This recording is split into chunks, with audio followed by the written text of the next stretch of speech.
আসন্ন লোকসভা নির্বাচন উপলক্ষে উত্তর চব্বিশ পরগনার জেলা শাসক আইএএস শরৎ কুমার দ্বিবেদী এবং ব্যারাকপুরের পুলিশ কমিশনার আইপিএস অলোক রাজোরিয়ার যৌথ উদ্যোগে ভোটদান নিয়ে জনগণের মধ্যে আরও সচেতনতা বৃদ্ধির লক্ষ্যে নৈহাটি বিধানসভার গৌরীপুরে আয়োজিত হলো সাইকেল র্যালি। এছাড়াও ভাটপাড়া ও জগদ্দল বিধানসভা এলাকায় শান্তিপূর্ণ লোকসভা নির্বাচন সুনিশ্চিত করতে সম্প্রীতির বার্তা দেওয়া হয়। জনগণের আস্থা বৃদ্ধির জন্য করা হয় রুট মার্চ। জেলা শাসক এবং পুলিশ কমিশনার ছাড়াও এদিনের অনুষ্ঠানে উপস্থিত ছিলেন ব্যারাকপুরের মহকুমা শাসক এবং পুলিশ প্রশাসনের উচ্চস্তরের কর্তা ব্যক্তিরা। দেখে নেব এই কালের সেই বিশেষ প্রতিবেদন।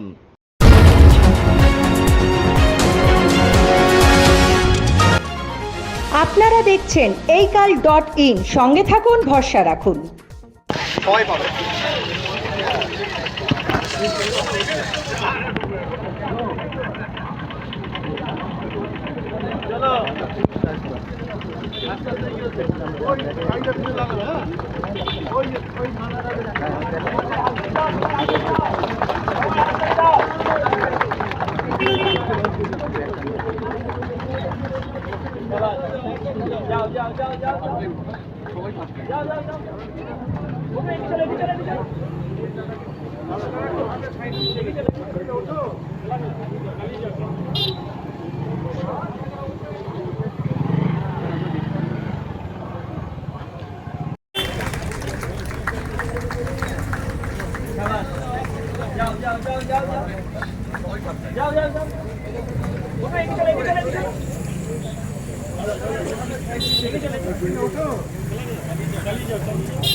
होंगे।